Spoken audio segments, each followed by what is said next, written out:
morning, Denton.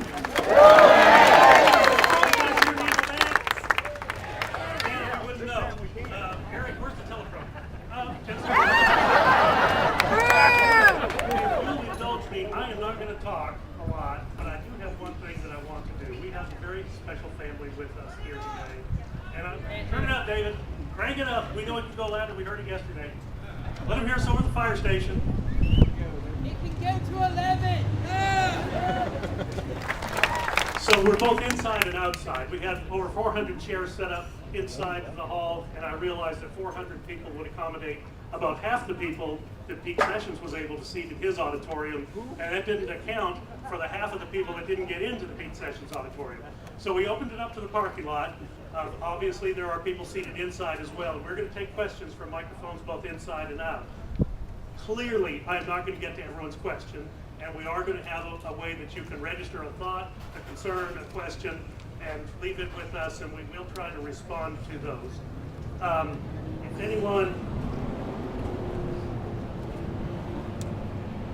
If anyone is bored and wants to read the bill, I brought it. I read it already. This bill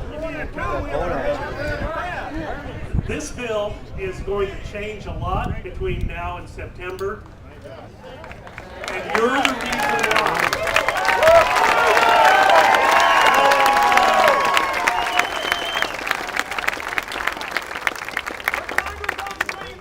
What is happening here this morning is being replicated all over the country. Some people are happy, some people are not, but nevertheless, when Congress comes back in September, they have to rethink what they've done so far and where they go forward from this.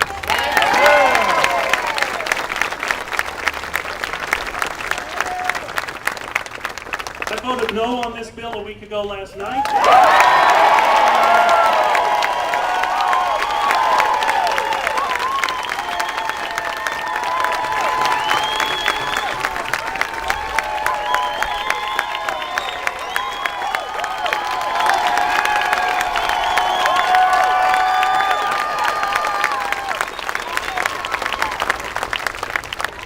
And the Senate, which has never been famous for its courage, watched what was going on around the country and left town without even taking action.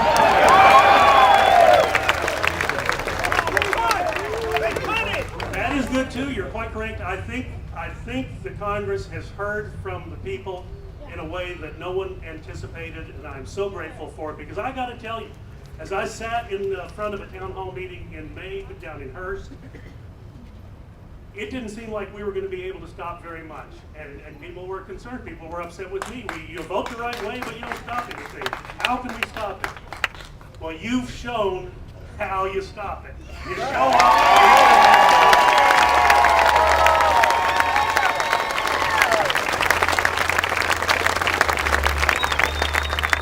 So housekeeping details, we'll have a microphone set up here at the corner. Outside, we'll have one set up at the corner inside. And we'll take questions from as many as we can. That's about all of the talk you're going to get from me. If I can clarify a point that's made, I will try to do that. But mostly, my job this morning is to listen to what you have to tell me. Yes, ma'am. No, my no vote will not change.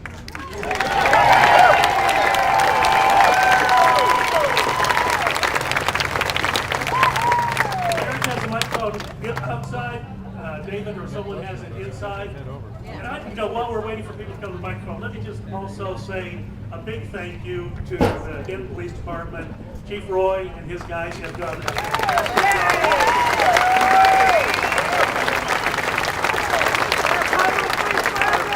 job. Our fire station across the street is there to help any of us who become overcome by the heat. They do a good job. And just so grateful to have our first responders who stepped up when we realized how this event was going to change over what my normal little sleepy Saturday morning Denton Town Hall is, where a dozen of you show up and we talk about energy and gas prices and stuff. This clearly was going to be a different event this morning, and they responded. They maintained their flexibility, and they did the right thing for us. So thank you. Clean the cottage in the White House. All right, so we're going to questions. Everybody, thunder vote.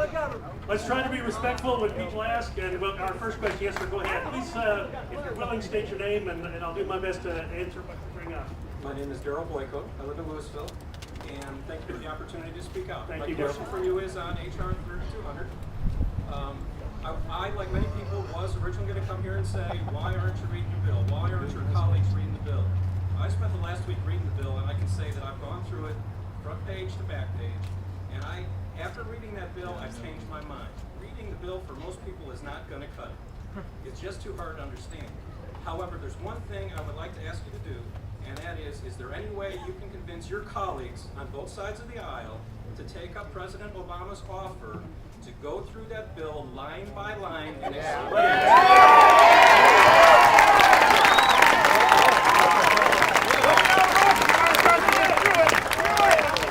The acceptance of that invitation was sent out last week. It's up online on my website, www.house.gov/Burgess. The White House response when they were asked if Representative Burgess would be included in that invitation said, "We don't know because the President and the Representative have had a chance to talk about this bill." That was a YouTube question that I submitted to one of his town halls. Hell, they're all right. They Yes, didn't I'm invite willing to take Olympia the President Snow up on over his there. offer. I offered to bring the Diet Coke, so we could have kind of a Coke summit there. But absolutely. The President's going to offer to go through the bill. I'll be there and I'll do it.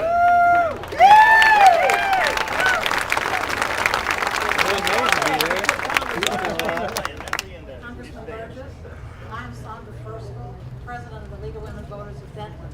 And my concerns too are also about HR 3200, America's Affordable Health Choices Act of 2009. The League of Women Voters urges you to support this bill.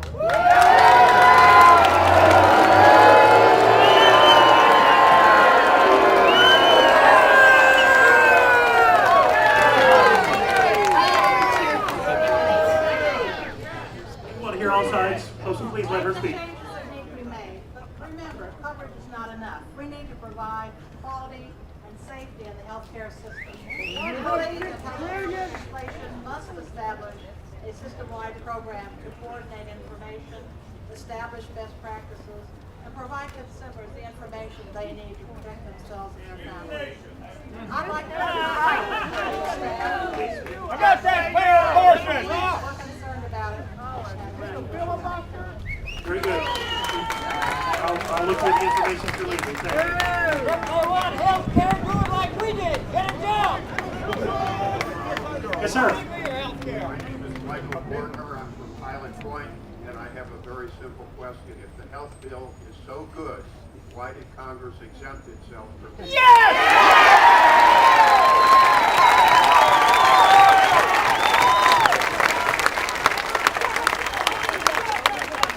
Did everyone hear the question? Well, let's see. Do you want the theory or the application? We had an amendment in my committee that was not allowed. It was struck down on technicality, so we actually didn't get to vote. That amendment has passed in other congressional committees, so it may well be part of a final package. I don't know. Now, you may recall 2 years ago, I introduced a separate bill before we got to this point. And I said, why don't we just take members of Congress off the Federal Employee Health Benefits Plan, give them a $3,000 voucher, and maybe we could become a lot more creative about solutions for the uninsured. I didn't get any co-sponsors. President Obama was a senator at the time. I offered it to him to carry in the Senate, but I didn't get any response. Now, I had an amendment that also was not made in order to give every member of Congress Medicaid, to make members of Congress a mandatory population under Medicaid so that we would be covered under the type of insurance that some of the poorest Americans where they receive their care. I wasn't allowed to offer this amendment. I may bring that to the Rules Committee. If this bill makes it to the floor, I may do that. Your point is well taken. And the President did not do his concept any service when in one of his town hall meetings, I think it was a neurologist, stood up and said, would this insurance be good enough for your wife and daughters? And he said, no, I want them to have the best. That's a problem, and you hear why that's a problem. Thank you for your question, I appreciate it.